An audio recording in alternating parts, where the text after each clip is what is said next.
اگر آپ کی بات میں کچھ غلط ہے تبھی آپ اس کی وضاحت دے رہے ہو، لیکن ہمیشہ ایسا بھی نہیں ہوتا۔ کبھی کبھی وضاحت سچ کو منوانے کے لیے بھی دی جاتی ہے کہ جو چیز دھندلی ہے وہ مزید صاف ہو جائے۔ مومن کو پہلے تو ان کی بات سن کر عجیب لگا، پر پھر آخری بات کو مد نظر رکھتے ہوئے اس نے اسبات میں سر ہلا دیا۔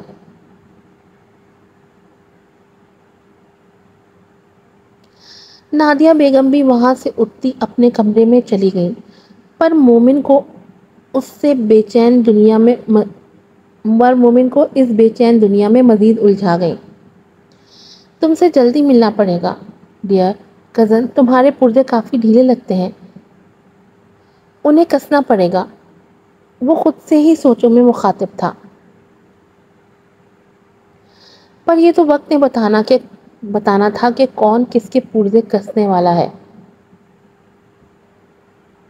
اس کو پتہ نہیں ہے تو مقابلہ نا کس سے پڑھنے والا ہے، ابھی اس کو پتہ چلے گا، بتائے گی اس کو آگے۔ موسم کی نرمیوں میں تو وہ بھی گم تھی۔ ٹیرس پر رکھے صوفے پہ بیٹھی، پاؤں کو کینچی کی صورت میں ٹیبل پہ رکھے، وہ کسی اور دنیا کی سیر پہ محو سفر تھی۔ کل اس نے اسپیچ کی تھی یونیورسٹی میں، جو کہ اس کا پہلا ایکسپیرینس تھا۔ اس نے اپنے الفاظوں کے زہر میں لوگوں کو جگرتے دیکھا تھا، پر جو چیز اس کی نظروں میں اٹک گئی تھی وہ تھے وہ 3 لوگ۔ انہیں دیکھ کر ایسا لگ رہا تھا جیسے اس کی باتیں ان کے آر پار ہو رہی ہوں۔ وہ اتنا گم ہو کر کیوں سن رہے تھے اسے، اور ان کے چہرے پہ موجود جذبات اپنے سے کیوں لگ رہے تھے؟ کیا اس کے علاوہ بھی کچھ لوگ دنیا کو سزا کی جگہ مان چکے تھے؟ اس نے سر جھٹک کر خود کو ان سوچوں سے آزاد کیا اور سامنے رکھا کافی کا مگ اٹھا لیا۔ ٹھنڈ دن بدن بڑھتی ہی جا رہی تھی۔ اس نے اپنے شال کو اچھے سے لپیٹ لیا اور اپنی زندگی پہ غور و فکر کرنے لگی۔ اپنی زندگی پر غور و فکر کرتے رہنا چاہیے، یہ ہمیں بڑے عذابوں سے بچائے رکھتا ہے۔ اسے اب بھی یاد تھا کہ پہلے وہ بالکل عام سی لڑکی ہوا کرتی تھی، جسے بس کورس کی کتابوں کے بارے میں ہی پتا ہوتا تھا۔ پھر اس نے دنیا کو جاننے کی اور دنیا والوں کو سمجھنے کی کوشش شروع کی، اور اس سفر کی بہترین دوست کتابیں ہوتی ہیں۔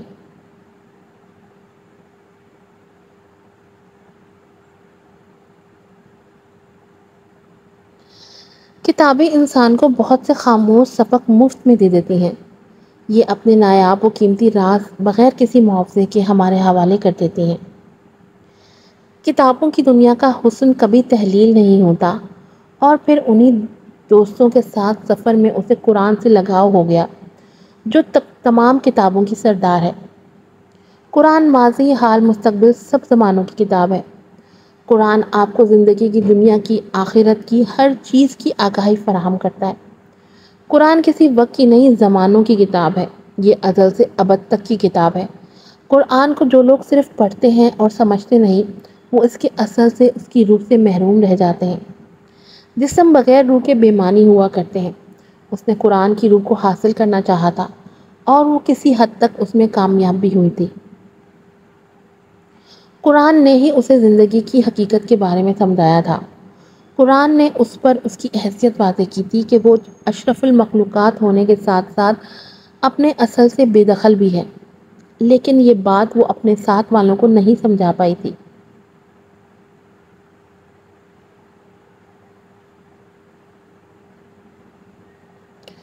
اس کے گھر والے اس کی باتیں سمجھنے کی بجائے اسے دوسری دنیا کی مخلوق، کسی سیارے سے آئی ہوئی اور اسی طرح کی دوسری باتیں کہہ کر ٹال دیا کرتے تھے۔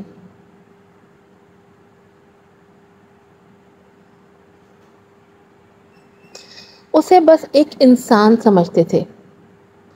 المیرا، یہاں کیا کر رہی ہو اکیلے بیٹھی بیٹھی؟ ہاں، یہ مہربان آواز انہی کی تھی جو ہمیشہ اسے سمجھتے تھے، اس کے دوست، اس کا انسانوں میں واحد محبت کا رشتہ، اس کے چاچو حارث رضا۔ ان کو دیکھتے ہی وہ سیدھی ہو کر بیٹھ گئی، اور وہ اس کے ساتھ ہی آ کر صوفے پر بیٹھ گئے۔ کچھ نہیں چاچو، بس کچھ سوچ رہی تھی۔ آپ بتائیں کیسے آنا ہوا؟ اس نے یوں ہی پوچھا۔ آج کل تم زیادہ تر کچھ نہ کچھ سوچتی ہوئی ہی پائی جاتی ہو۔ سب ٹھیک تو ہے نا؟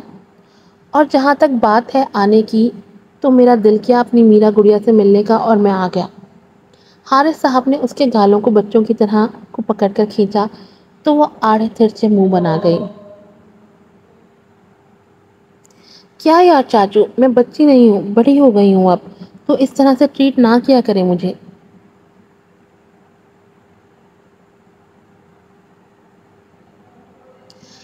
میرا ڈال، آپ نے کبھی رات میں چاند کو دیکھا ہے؟ دن کے سورج کے بارے میں بھی پوچھ لیتا پر اسے کوئی توجہ سے نہیں دیکھتا۔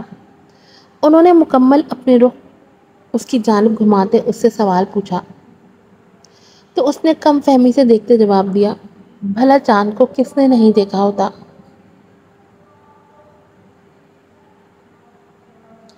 تو جس طرح چاند ہوتا تو بہت بڑا ہے، لیکن ہمارے پہلے وہ چھوٹا سا ہی ہوتا ہے کیونکہ ہمیں دکھتا ہی چھوٹا ہے۔ اسی طرح بڑوں کا اپنے بچوں سے رشتہ ہوتا ہے۔ بچے چاہے کتنے ہی بڑے کیوں نہ ہو جائیں، وہ اپنے بڑوں کے لیے بچے ہی رہتے ہیں۔ ان کے اس طرح سمجھانے پہ وہ ہلکا سا مسکرائی۔ اس نے بہت سی عادتیں اپنے چاچو سے ہی چرائی تھی۔ پھر وہ چاچو بھتیجی یوں ہی ہلکی بھلکی باتوں میں مصروف رہے۔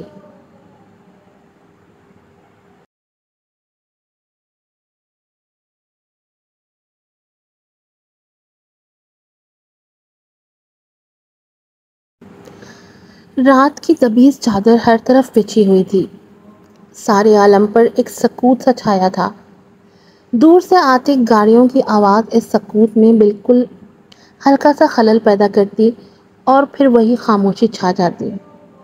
اس نے جیسے ہی چھت پہ آ کے قدم رکھا، جسم کے ساتھ ساتھ روح میں بھی سکون سا بھر گیا۔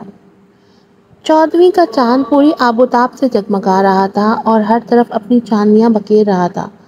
بادل ٹکڑوں میں بٹے اپنی جگہ پہ منجمد تھے۔ کبھی کبھار کوئی ہلکا سا بادل کا ٹکڑا چاند کے سامنے آ جاتا اور اس کی چاندنی کو لمحے بھر کے لیے مان کر دیتا۔ یہ موسم اور خوبصورت رات اس کی طبیعت پہ کافی اچھا اثر چھوڑ رہے تھے۔ وہ چھت پہ نماز پڑھنے کی غرض سے آئی تھی، پر یہاں آ کر تو موسم کے قائم ہوئے سحر میں ہی جکڑ گئی تھی۔ وقتاً فوقتاً چلتی ہوا طبیعت کو مزید خوشگوار بنا رہی تھی۔ اس نے آس پاس دیکھا تو کسی زینت کو نہ پایا، بس ہر طرف چاند کی چاندنی اپنی دھاک بٹھائے بیٹھی تھی۔ اس ماحول پہ چھائے سکوت میں وحشت نہیں، سکون رقص کر رہا تھا۔ جسم کا رواں رواں آہستہ آہستہ سکون سے بھرتا جا رہا تھا۔ وہ خاموشی سے چلتی آئی اور جائے نماز کو بچھا کر اس پر بیٹھ گئی۔ آنکھوں سے بے اختیار سیل رواں ہو گیا تھا۔ تنہائی محبوب کی یاد دلاتی ہے اور اس سے بھی محبوب کی یادوں نے آن گھیرا تھا۔ وہ محبوب جو واقعی محبوبیت کا حقدار ہے، وہ کوئی بشر نہیں تھا، وہ تمام بشر کا خدا تھا۔ محبت صرف اس کا حق ہے اور وہ اس قابل ہے کہ اس سے محبت کی جائے۔ اس منظر کی رعنائیوں نے اسے منظر کے خالق کی یاد دلا دی تھی۔ یہ سارا منظر کسی مصور کی مصوری کا حسین شاہکار تھا۔ اگر مصوری اتنی حسین ہے تو پھر مصور کتنا حسین ہوگا۔ یہ سوچ اس کی آنکھوں سے موتیوں کو گرائے جا رہی تھی۔ اس کو دیکھنے کے لیے دل مچلنے لگا تھا، پر کہاں ممکن تھا۔ وہ تو خود کو قیامت کے دن سے پہلے ظاہر ہی نہیں کرے گا، اور قیامت نہ جانے کب آنی ہے۔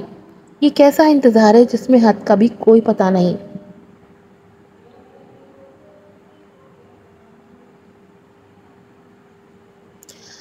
پر انہی خیالوں میں ایک اور خیال کھوندا ذہن میں، میں نہ صحیح، پر وہ تو مجھے دیکھ رہا ہے، اور یہ بات دل کے سکون کے لیے کافی ہوتی ہے۔ وہ رب ہر لمحہ ہمیں دیکھ رہا ہوتا ہے، وہ دل کی باتوں سے واقف ہوتا ہے۔ وہ بات جو آپ کسی کو نہیں کہہ سکتے، وہ رب اسے بھی جانتا ہے۔ اس رب کو دوست بنا لینا زندگی کو آسان کر دیتا ہے، کیونکہ وہ جانتا ہے دوستی کیسے نبھانی ہے۔ میرا خیال ہے کہ کچھ بھی سیکھنا ہو تو رب کی ذات سے سیکھو، چاہے وہ محبت کرنا ہو، دوستی کرنا ہو، وفا نبھانا ہو یا اور کچھ بھی۔ اللہ سے بہتر کوئی جانتا نہیں کہ وفا کیسے نبھانی ہے۔ اگر ہم اپنی ذات پہ غور کریں تو سمجھ آئے کہ رب نے ہمارے ساتھ کیسے وفا نبھائی۔ ہمیں پیدا کیا اور ہم سے پہلے ہمارے ماں باپ کو پیدا کیا اور ان کے دل میں ہمارے لیے محبت ڈال دی۔ ہماری پوری زندگی کے لیے اس نے طرح طرح کی چیزوں کا انتظام کیا۔ آج جو چیز آپ کھاتے ہیں، لمحے کے لیے سوچا کریں کہ پہلے کسی نے اس چیز کے، اگر وہ کوئی پھل ہے تو